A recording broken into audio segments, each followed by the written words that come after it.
And welcome back, everyone. Welcome back to another weekend edition of the KSL, the Korean StarCraft League, week number 77. Your weekly dose of Korean StarCraft.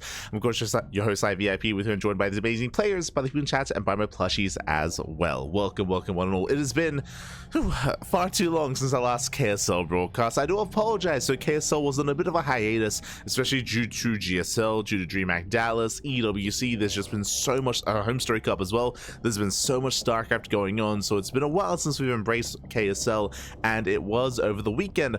Unfortunately, we weren't able to cast it live just because we were busy covering the Fusion Esports League. So we were covering the qualifiers for the FEL, and the KSL did fall by the wayside, but we're here to catch up. We're here to catch up and to cover those KSL replays, those matches, or the coverage. Let's go. Let us go. We are going to be jumping into the quarterfinals. Here we do have a herO versus threepoint in a PvZ, and we'll also be jumping into Beyond versus Percival in a TVT as well. What is special about this KSL though, and we'll get into it as we get in towards the semifinals, is that Rainer, he also competed in this week's Korean StarCraft League. Bearing in mind that Rainer and Clem and Trigger are all three in South Korea. They're all in South Korea. They all did travel, and they've been there for a couple of weeks at this point, preparing, training, practicing, getting ready for the EWC. So that's why we did see them last night during the Wardy TV Monday, and that's why we're seeing some of them here in the KSL as well. So really excited to see, and really looking forward to seeing their progress throughout the course of the next couple of weeks in the lead up to Esports World Cup. Until then though, we're jumping into our initial PvZ. We're jumping into herO and threepoint game one, ley lines. Let's go. Let us go. We are jumping on in. Meanwhile, shout out to all those in the chat as well. I do see Medic Jr. I see Baby Links. Good to see you as always. I see Solensvard and Nino Mados as well. ¿Qué tal? ¿Cómo estás? Bienvenidos. Bom dia, papi. Bom dia. As we are jumping in and spawning in the bottom left-hand corner of ley lines, we have the South Korean Zerg player, Protoss player. We have the red Protoss. Bam. Representing Twisted Minds, it is herO. And spawning in the top right-hand corner, going for the 12 pool, we have his opponent. We have the South Korean Zerg player, the blue Zerg, representing Team Hyper 1. It is threepoint. It's going to be a short series. As we do open up with the initial 12 pool, threepoint, he is the cheesiest Zerg player in all of South Korea. He's hyper aggressive, so this is more or less what we expect out of threepoint. A drone being sent across the map as well, so it's going to be a 12 pool alongside a proxy hatchery as well. As we are not keeping it at home, it is being sent out to block, I would imagine, the wall. To block the wall to commit across the map as well. Again, threepoint, he's typically seen and typically is featured in the StarCraft Evolution League, in the StarCraft Evolution mod, but here he is featured in SC2. Still does compete in StarCraft 2, of course, whenever he can, and now does rock up and getting ready for the hatchery. Just gathering up a little bit more minerals here. Link production has begun. A probe scout does come in. Here he does spot the earlier spawning pool. Here he is aware, and here comes the hatchery. Again, does block off that wall, and this will create some more surface area on the buildings. It does make the defense here more awkward for herO. As we do respond here with a cybercore with a second pylon as well. Here we go, the boys are being pulled. It's all or nothing for threepoint. Let's go. So the 12 pool drone pool here out of our Zerg player. Behind this, Zealot is being chronoed as we speak. A good call by herO. Some players do respond to this with a forge. It's, oh my god, a forge in towards a cannon production. But so far, just the gateway, just the initial Zealot. Drone does slip past. Army soon to arrive. herO, he's fully aware. He does fully wall off. He has the gateway. The gateway is up and running, but again, that's a lot of surface area on the gateway. Oh no! Oh, there's a wall! Oh, there's a hole in the wall. There's a hole in the wall. The drones are getting in. We have to pull the boys. Yeah, the boys are being pulled. I thought that was a wall off as well. herO! He never walls, but he never walls. Even in this kind of position as well. Drones are going to surround here on the Zealot. And Easton surround from the probes though. And Zelda survives. Second Zealot comes in, and herO holds. Whew, herO, he is it's still going to be quite close. Actually, one Zealot does go down. The second Zealot going to be falling as well. It's just the boys. The boys left over, and yeah, herO, he comes out on top. He gets a surround, takes down the links, takes down the drones, and herO survives. GG gets called, and herO will take game number 1. God.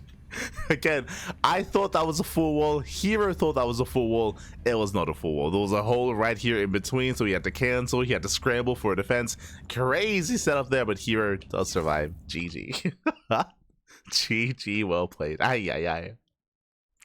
Not the cleanest defense out of herO, but a defense nonetheless. And with that, he will claim the first game. And with that, we're going to be jumping into game number 2. Let's go. Jumping to game 2 here. Going to be jumping into Ultra Love. Whew. Okay, let's go. Spawning in the bottom left-hand corner of Ultra Love, we have the South Korean Protoss player. We have the red Protoss representing Twisted Minds, leading the series 1-0. It is herO.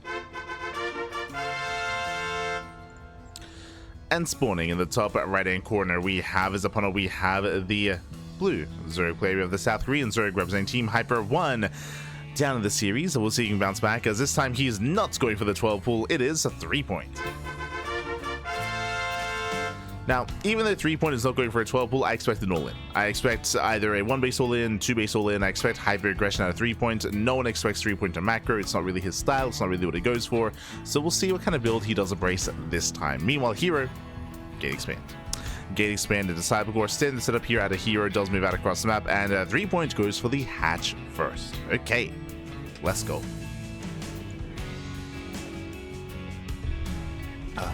Let us go. So we are calming things down. Probe does dip in for a scout. So far, 3-point, he is just getting into his own standard opener, and here he will confirm. He gets eyes on the hatchery, gets eyes on the spawning pool, and will soon get eyes on the gas geyser as well. Again, just forcing some denied mining time here, being as annoying as possible, forcing some inefficiencies out of his opponents. So far, so good. Speaking of, there's the expansions, then follow up here out of herO. Welcome to Ultra Love. Ultra Love is known for 2-base all-ins or even 2.5-base all-ins. German taxis, essentially. German taxis are very common here. The rush distance by ground is very short on Ultra Love, so this will cater towards 3-point style for sure. I mean, towards any kind of aggressive style. As herO, he does tase away at the drone. Does get a little bit low here. But again, here he's already mined the mineral patch, so he cannot mine any longer. He cannot disrupt. Outside of going for the... He wants that drone. Jesus. Oh my god. herO, calm down. The probe takes a lot of hits, takes a lot of damage, down to 5 HP. Does regenerate some shields, and will be able to get away. So here he pulls back, he pulls out. Behind this is setting up. Stargate's back at home, so going for a Stargate opener here. Standard stuff out of herO. Nothing crazy, nothing wild. We don't really expect to see anything too crazy out of herO. herO, he at times can deviate, and he's more than happy to throw down a Twilight Council as he expands and get into Glaive Adepts, for example. For sure, 100%. We'll keep an eye on him, as he does attempt to delay the third, and he will be able to. Does force out a second drone. We do see 3-point force to expand away from herO. Ideally wanted to expand towards the spread faster creeper across the map. So already a nice start out of herO. Does pick in. I see Benedict in the chat. I see Rowdy. Always good to see you. Rowdy. Buenos días. Buenas noches. Buenas noches. Sí.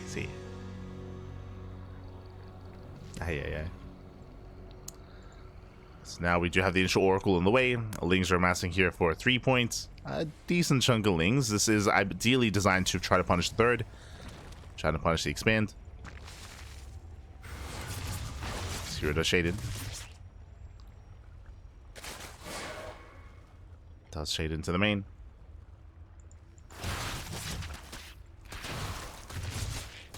Taking a lot of hits already here. The first adept is going to go down. Oracle does hit the natural queens out of position. Getting 1, getting 2 drones. Not bad. Sorry, 1 drone even. 1 drone goes down. The Lings, they counterattack. They're going to hit the third. The third that has yet to exist. Oh, just now being thrown down. The Oracle takes a lot of damage. Getting it to 4 drone kills. Lings, they hit the third base. Nothing quite here yet. They will check the linear third, but the Oracle arrives just in time. So unfortunate timing here for 3-point. The Lings don't really achieve much damage. They get 1 probe kill, and herO takes a lead. herO takes a lead. In total, he's killed 4 drones, 10 Zerglings. Lings, they don't quite find any damage. herO's on hold position. And we'll see how 3-point, how he does diverge from here. What's the plan? Do we go for an Evo chamber in towards a lair into Ling Hydra? Do we go for a Baneliness into a Ling Bane Blast? Do we go for a Roach Horn into a Queen push across the map? Speaking of, More Lings are building up. And that's a lot of Zerglings on the way. 3-point, he does cut workers at 38. Again, he's undersaturated. No extra gases. Oracles are killing drones. Meanwhile, Lings, they do hit the third, but there are plenty of adepts. He's going to get a handful of them. The Oracles, they do pull away. They're still getting more drone damage, though. And adepts, they hold their own. That was a big investment here. That was 27 Zerglings for 4 adepts. Yeah, big investment. 10 drones go down. Both Oracles survive. They race back home, and we're going for the all-in. So 3-point is cutting workers here and now. Stays strapped into the main. Thankfully, does react in time. But 3-point, he has 35 workers and is going for a Ling Queen Dropper-Lord all-in. A bit of a German taxi. I say a bit just because it's a little bit different. There's no roaches. There's no gas. Only Lings and Queens. So purely Ling Queen all in. This will hit faster because we don't have to wait for roaches, but it's all spotted. Zerglings, they're spotted. No shield battery. No shield battery in position. Lings, they can trade okay here. They do get one adept. Just the one though. God. Even without the shield battery here, he shuts us down. More Lings are amassing, but we're running out of steam at this point. We're running out of steam. Where are the queens? There we go. There we go. Oh no! We leave the queens behind. Come back. Come back for the queens. Oh god, the Lings, once again, they run into the Oracles. The queens are on the way.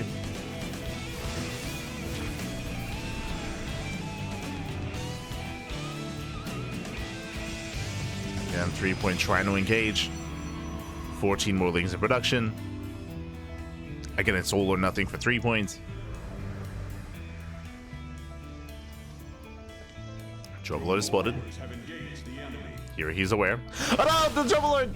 One more poly. No, the Dropper-Lord goes down. 0 queens. Smooch. Feels bad, man. As the Lings are being cleaned up, here he shuts us down. And GG. GG gets called. Here he will claim the series 2-0. He'll advance on into the semi-finals. GG. Whew. GG, well played again. Just a brutal position there for 3-point. Unfortunately, everything just kind of fell apart. From almost the beginning, he was bleeding out a lot of Zerglings. He wasn't quite able to find much damage across the map, and GG. GG, well played. With that, here he will advance on to the next round, and 3-point will bow out of the tournament. But GG, well played nonetheless. And that leads us into our next matchup here, into our next quarterfinals match. A series and a matchup that we've seen a lot of, actually, over the past couple of months. I don't know what it is about Percival, but he just always finds himself in TVTs. Again, if you've been watching the CranKy Ducklings over the past, I want to say 3, maybe 4 months at this point, whether it's in GSL qualifiers, whether it's in KSL, World TV Monday, Pegasus Cups, Percival, he just keeps running into specifically Bjorn and Bunny. He just keeps running into them, and we have casted a lot of TVTs with Percival as of late, and he has caused some upsets, even against Gumiho. Like Percival, he has been able to take maps and able to take series. He is still the underdog in these matchups, but because he's been playing so much of this, and because he's been playing TVT so often, he has been, of course, getting some better results and has been improving his TVT. But we'll see how he compares to Bjorn this week. Let's go.